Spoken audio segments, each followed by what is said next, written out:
Hello and welcome to Dingoes Ate My Podcast. I'm Paul. I'm Dave. I'm Justin. This week we're talking about Beauty and the Beasts. This episode originally aired October 20th, 1998. In this episode, the day of the full moon, Xander and Giles learn about a brutal murder in the woods the night before. They discover that Xander had slept through his watch of Oz when he was in all werewolf mode. Because, you go ahead and take up the next little particular shift, hand you a book, and sort of say, hey, here's something to sort of keep your time, keep you awake. What does Xander do? Decides to use it as a bloody pillow. I blame Willow for this. She handed Xander a book. What did she think was going to happen? Obviously, Xander was going to read it, right? Yeah, of course. Xander was going to become very engaged and stay up all night reading. He wouldn't fall asleep after 2 sentences. Exactly. Yeah, okay. And the window in the pen where they were keeping Oz was open. Again, I blame Willow for that. She should have checked that shit out. I kind of question, why was that even open in the first place? It was the case that they needed to lock him up. Well, you don't want, if you close up the library like that, it'd get all musty in there. You gotta have some Well, you can open other windows aside from the one window that's in the cage. Are there other windows in the library? I don't think there are. None that are shown. Yeah, so there you go. Buffy talks to Mr. Platt, the school psychologist, about her life and begins to open up. On patrol that night, Angel attacks her in the woods. Animalistic, he is no match for Buffy, who chains him up in, I think it's a mausoleum? I'm not sure exactly where it's meant to be, though. It's supposedly the same location where all the demon stuff happened, where Angel died originally and sent into the Hell Portal. Maybe. Okay. I'm thinking that's probably where it was. Okay. Otherwise, why would you go there and lay the ring down in the first place? I just assumed it was like a mausoleum or something. That, I don't know. Yeah. Whatever. She sees the spot on the floor where she left his ring. It is scorched by Angel's body from his return. Willow, Xander, and Cordelia enter the morgue to collect hair samples from the body of the mauled boy, and it's very funny when Willow finally passes out after, collecting all these samples. Alright, we're good. It has it out now. Also, you saw what she had? What? Oh, yeah, the Scooby-Doo lunch pail. She did! It was so cute. I missed that. Her forensics kit is in a little Scooby-Doo lunch pail. Neat. It's pretty good. It's sort of the Scooby Gang, because they're the Scooby Gang. It's all watches in the 50s. It's so cute. Buffy tells Giles that she had a vivid dream of Angel coming back. Giles explains that time passes differently in demonic dimensions, so any being who manages to return must likely have been turned into a monster. Buffy wonders if Angel was responsible for the murder. The hair samples were inconclusive. Mwah. Pete and Debbie sneak into a room to make out. Pete discovers that one of his jars has been emptied and accuses Debbie of drinking its contents. Buffy returns to Mr. Platt's office and pours her heart out, then realizes that he has been mauled to death. And, somehow his cigarette was not interrupted at all. I guess. Well... Yeah, a mauling wouldn't make him move his arm.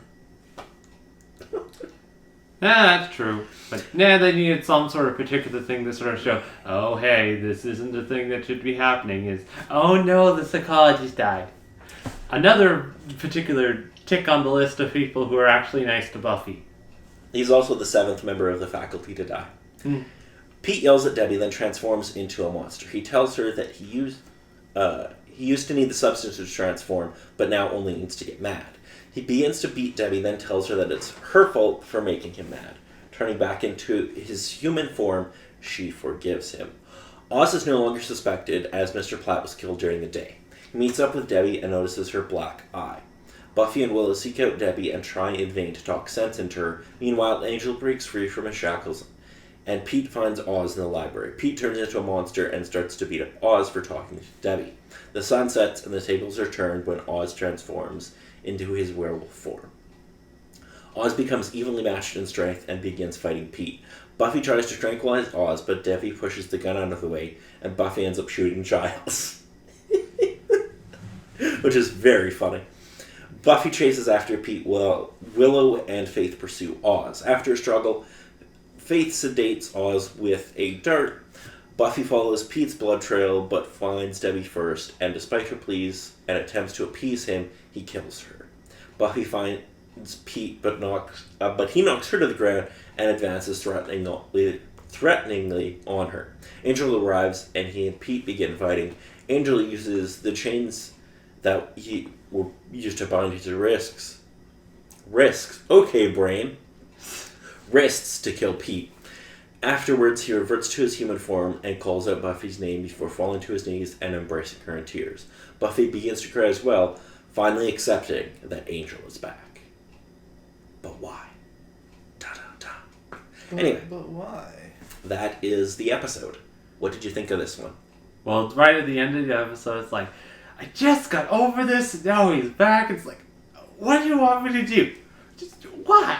But on the whole, the episode was fairly good with all the storylines they decided to throw in to match with everything. So, yeah, the title was fairly good, and surprising enough that they never really got any sort of beef for using it, mostly because of the S at the end. Yeah, that S is there to make it legally distinct. Oh! Yes. Also because there are multiple beasts. They are. There's 3. 85th one. Indeed. So, Justin, what did you think? It's an interesting episode. I mean, I guess we finally know what they kind of do with Oz on his, full moon days. Yeah, they lock him up. I think they've said that before. Yeah, but they never really show too much of what goes on. And this is the first time we see him full werewolf. Yeah. Even though it looks ridiculous. It does. Yeah. It does not look good. They need to give him a muzzle. They need to give him the actual dog face. Yeah, that probably would have worked better, maybe. And... Yeah, the makeup will get better for Oz later. Okay. And, yeah, this was basically a Jekyll and Hyde episode. Oh, that might play into one of our international titles. Oh, man. Of course.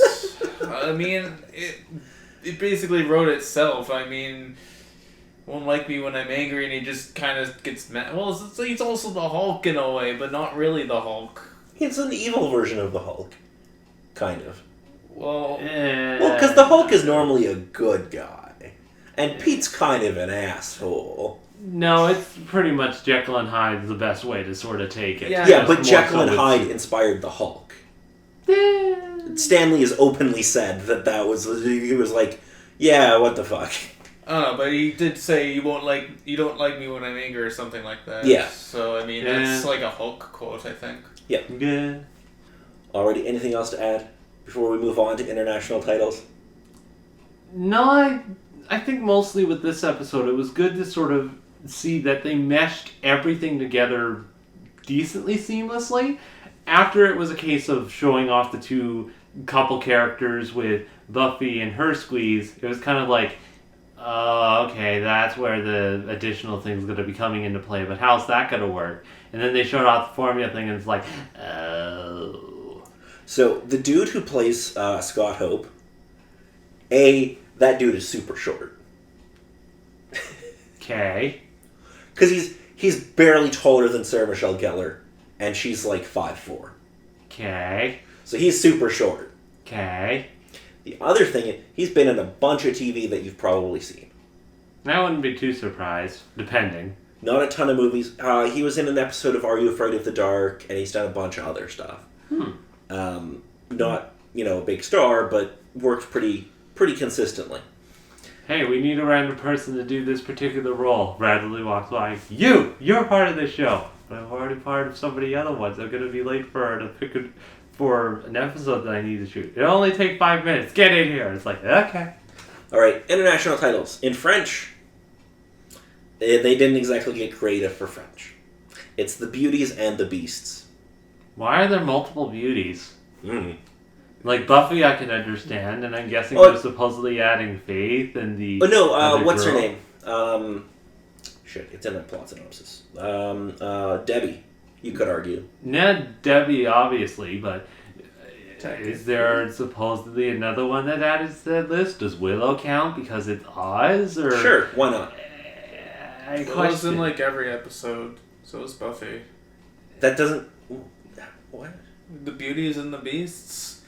I mean, okay. That doesn't mean you can't reference them in the title. I know, but there's beasts in every episode too, more or less. It's just redundant. Why you be redundant, French? Wait till we get to German. Okay, German. Dr. Jekyll and Mr. Hyde. It's just straight up. up. Man, Dr. Jekyll and Mr. Hyde story. Wait, what is the story thing with Oz about? Is something going to happen with him? Oh man, there's an additional story thing with angels? What's going on with this? Oh, there's the Jekyll and Hyde stuff. Okay. Why'd you take 20 minutes? So yeah, they just straight up named it Dr. Jekyll and Mr. Hyde. That's funny. Oh, because that title's on the public domain and they can use it, goddammit. Oh, German. So, now for music. We have, obviously, original score and one song. Okay, so this guy might have the greatest name ever. I'm assuming it's a stage name, because if it's not, I am very, very jealous if this is a birth name. Mark Ferrari. The song is Teenage Hate Machine, and that's the song that Faith is listening as she allegedly is watching Oz. Yeah, and then smacking Buffy after getting tapped on the shoulder. Which is pretty good. It's pretty good. So, what did you guys think of this episode overall? That turned out alright. Nothing too crazy. Supposedly could be taken as filler, but on whole, it's not terrible. In my case, it's a 6.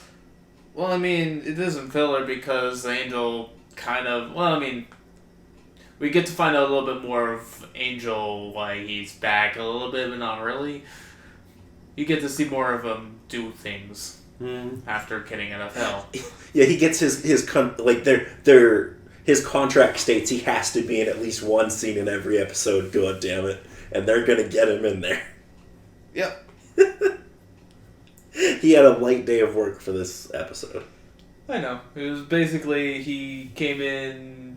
Well, I mean, sure, he was chained up at one point, and... Oh, yeah, he might have had to work 2 days on this episode. Yeah. Okay, so, our next episode will be Homecoming. Oh, dear. So Mr. Trick will be back. Well, that doesn't surprise me. I'm thinking he's kind of going to be the villain for this series, or season. And somebody else will be coming back, too. Oh, okay. That makes a teensy bit more sense. Someone else? Lyle Gorch. Wait. What? You remember Lyle Gorch? Him? Is that the... Dude from Bad Eggs? The vampire cowboy? My god, he's coming He's back. back! He's coming back. Oh no. Old enemies have returned to kill the Slayers, and when Cordelia is mistaken for Faith, she has to help Buffy fight for their lives. 10 on 10 already. Lyle Gorch is back, bitches. Okay.